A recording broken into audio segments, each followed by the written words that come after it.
WhatsApp guys, আসসালামু আলাইকুম। Web design Bangla টিউটোরিয়ালের আজকের পর্বে আপনাদেরকে জানাই স্বাগত। সাথে আছি আমি হাসিবুল ইসলাম। আর আপনারা যদি আমার এই চ্যানেলে নতুন হয়ে থাকেন অবশ্যই সাবস্ক্রাইব করবেন, বেল বাটনটি বাজিয়ে দিবেন। আর আমাকে ফলো করতে চাইলে আমার ফেসবুক টুইটারে ফলো করতে পারেন। সো গাইস, আজকে আমি যে বিষয়টা নিয়ে আলোচনা করব সেটা হচ্ছে যে আজকে প্যারাগ্রাফের বিভিন্ন স্টাইল সম্বন্ধে, অ্যাট্রিবিউট সম্বন্ধে জানার চেষ্টা করব। সো গাইস, কথা আর বাড়াবো না, আমরা মূল আলোচনায় চলে যাই। আমি এখানে একটা ফাইল ক্রিয়েট করে রেখেছি। এখানে সাবলাইম টেক্সটে আমি এটা ওপেন করে রেখেছি। এখানে আপনাদেরকে আমি এই কাজগুলো করে দেখাবো। আচ্ছা, প্রথমে আমি আপনাদেরকে একটা প্যারাগ্রাফ ক্রিয়েট করে এটাকে দেখাতেছি।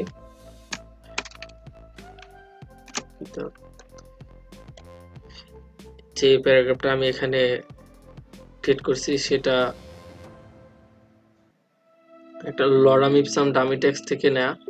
তো এ বিষয়ে আমার গত পর্বগুলোতে, গত ভিডিওগুলোতে আলোচনা করেছে, সেই জন্য আমি এখানে আর আলোচনা করলাম না। সো আর কথা না বাড়িয়ে আমি দেখাচ্ছি যে এখানে আপনি যদি চাই আমার নির্দিষ্ট একটা অংশ, প্যারাগ্রাফের নির্দিষ্ট একটা অংশ বোল্ড অবস্থায় থাকুক, তো সেটা আমি কিভাবে করব। আচ্ছা, আমি আগে এটার আউটপুটটা দেখে আসি, এটার আউটপুটটা কিরকম অবস্থায় আছে। আমি এটার আউটপুটটা হচ্ছে যে এটা। তো আমি এটাকে কিছু অংশ যদি আমি বোল্ড করতে চাই, তো এটা কিভাবে করব। এটার সহজ উপায় হচ্ছে যে এটা দুই ভাবে করা যায়, দুইটা ট্যাগের মাধ্যমে করা যায়। প্রথমে আমি দুইটাই দেখিয়ে দেব, একটু ধৈর্য ধরে পুরো ভিডিওটা দেখুন, তাহলে বুঝতে পারবেন। এখানে প্রথমে হচ্ছে যে আপনি যদি চান তাহলে বি বি ট্যাগের মাধ্যমে এটা বোল্ড করা যায়। এখানে যদি আমি ডামি টেক্সট অফ দার পরে আমি যদি এটা দা পর্যন্ত বোল্ড করতে চাই, আমি এই ডি পর্যন্ত এটাকে বোল্ড করতে চাইতেছি। সো আমি এটার এন্ডিং এখানে করে দেব, ঠিক আছে। তো আমি এটা কন্ট্রোল এস দিয়ে সেভ করে এটার আউটপুটটা দেখে আসি। এটার আউটপুটটা হচ্ছে যে এই আগের অবস্থান ছিল এরকম। তো আমি এটাকে রিলোড করি। রিলোড করার পরে দেখুন এখানে এই ডি পর্যন্ত এটা বোল্ড হয়ে গেছে। সো এটা বুঝতে পারতেছেন, এটা বোল্ড হয়ে গেছে। বি ট্যাগের মাধ্যমে এটা বোল্ড করা যায়। তো আরেকটা ওয়ে আছে, সে ওয়েটা আমি দেখে দিচ্ছি। সে ওয়েটা হচ্ছে যে এখানে আবার বি ট্যাগ নেওয়ার পরে, সরি, বি নেওয়ার পরে এখানে করে দিলাম। এখানে আমরা ওই সময় বি ট্যাগ ব্যবহার করে এটাকে বোল্ড করেছিলাম। তো এখন আমরা কিভাবে, আরেকটা উপায় আছে যেটার মাধ্যমে বোল্ড করা যায়। সো ওইটা ফলো করাটাই বেশি ব্যবহার হয়। সো আমরা চেষ্টা করব এটাকেই ব্যবহার করার জন্য। এখন যেটা দেখাইতেছি সেটাই। এখানে দুইটা ওয়েতেই আপনি বোল্ড করতে পারেন। সো আপনার যেটা ইচ্ছা সেটাই ব্যবহার করতে পারেন।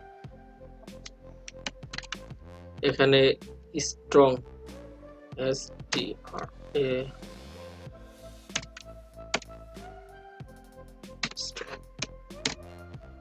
আমি যদি এটাকে, আচ্ছা, আগের জায়গা পর্যন্তই আমি বোল্ড করতে চাই, তাহলে এতটুকু বোল্ড করলাম। আচ্ছা, দেখুন এতটুকু বোল্ড অবস্থায়, দেখুন সেম ভাবে এটাও কি বোল্ড হয়ে গেছে। সো আপনি চাইলে দুইটা ট্যাগের মাধ্যমে যে কোনো একটা দিয়ে আপনি আপনার প্যারাগ্রাফগুলো বোল্ড করতে পারেন। এখানে আবার অনেক সময় দেখা যায় যে প্যারাগ্রাফের কিছু অংশ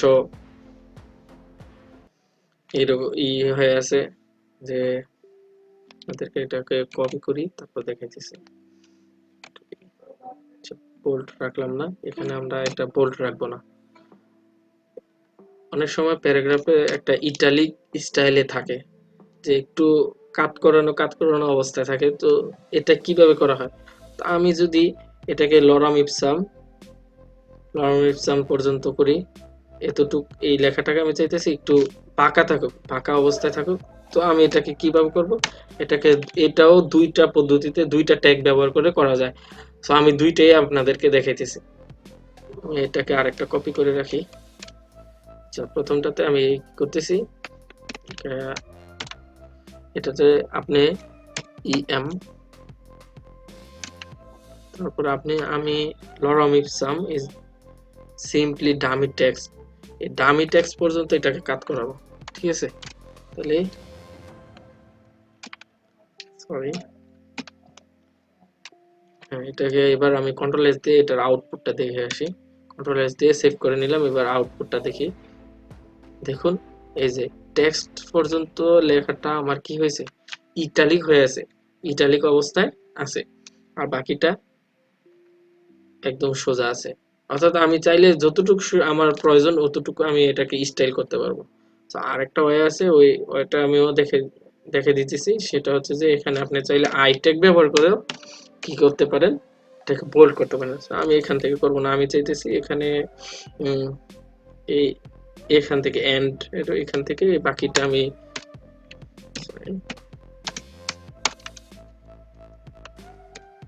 এতটুকু আমি বাকি অংশটাকে আমি ইটালিক করে দিতে চাইতেছি। সো আমি এটাকে এতটুকু দিলাম। দেখুন এটার আউটপুটটা এই যে আগের অবস্থানটা এতটুকু এরকম আছে, আগের অবস্থানটা এরকম আছে। এখন রিলোড দেওয়ার পরে দেখুন এটার দেখছেন, এই যে দেখছেন যে এখানে এটা ইটালিক হয়ে গেছে। অর্থাৎ দুইটার কাজ একই, ট্যাগ দুইটা ভিন্ন। তো আপনি যেটা আপনার যেটা ভালো মনে হয় সেটা আপনি ব্যবহার করতে পারেন, সেটা ব্যবহার করে আপনি এই প্যারাগ্রাফগুলার স্টাইল দিতে পারেন। সো এটা আপনার ইচ্ছা। আর আরেকটা কথা বলে রাখছি যে আপনি ভাষায় অবশ্যই বেশি বেশি প্র্যাকটিস করতে হবে। ভাষায় বেশি বেশি প্র্যাকটিস না করলে আপনি কখনোই পারবেন না। ভিডিও দেখছেন, দেখার পরে শেষ, আপনি ভাষায় প্র্যাকটিস করলেন না বা এটার সময় দিলেন না, তাহলে আপনি তেমন একটা ভালো কিছু এটা থেকে আশা করতে পারেন না।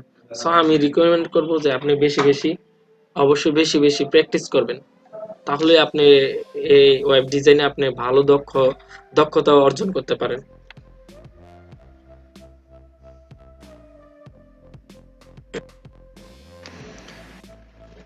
এখানে অনেক সময় দেখা যায় যে কিছু বাটন থাকে যে ক্লিক হেয়ার, তো এটাতে ক্লিক করলে দেখা যায় কি যে অন্য একটা পেজে নিয়ে যাইতেছে বা অন্য একটা ওয়েবসাইটে নিয়ে যাইতেছে।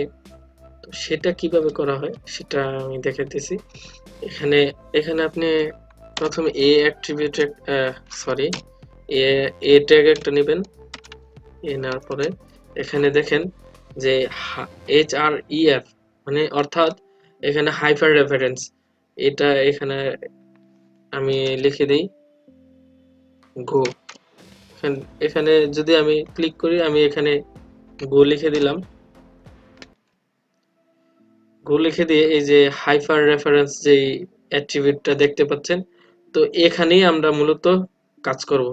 আমি এটা এখন আমি সেভ করে এটার আউটপুটটা দেখে আসি, রিলোড দেই। এই যে দেখুন এখানে একটা বাটনের মতো একটা আসছে, যে এটাতে মাউস কার্সার নিলে এখানে আঙ্গুল দেখাচ্ছে, অর্থাৎ এখানে বুঝাইতেছে যে এখানে আপনি ক্লিক করুন।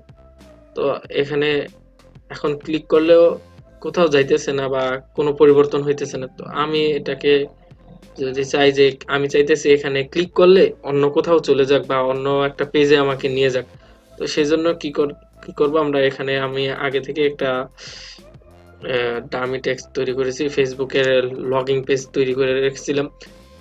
তো আমি এটাকে কি করব, এখান থেকে এটার নামটা আমি কপি করব, সরি, এটার নামটা আমি আপনাদের কপি করে দেখাচ্ছি। এটা কপি করে আমাকে এটাকে আমি কপি করে এখানে নিয়ে আসলাম। এখানে আমি এটাকে পেস্ট করে দিলাম। তো আমি এটা সেভ করে এবার এটা আউটপুটটাতে যাই। আউটপুটটাতে গিয়ে আমি এবার রিলোড দেই।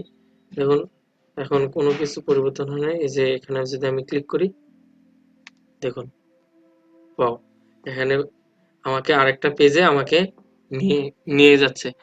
সো এটা হচ্ছে যে একটা লিঙ্ক, মানে লিঙ্ক সিস্টেম, ঠিক আছে? আপনি চাইলে আপনার যদি অন্য কোনো ওয়েবসাইট থাকে, তাহলে আপনি যদি চাইতেছেন যে একটা বাটনে ক্লিক করুক, তো আমার ওই এখানে নিয়ে যাক, তো আমি চাইলে এটাকে এভাবে লিঙ্ক আপ করাতে পারি।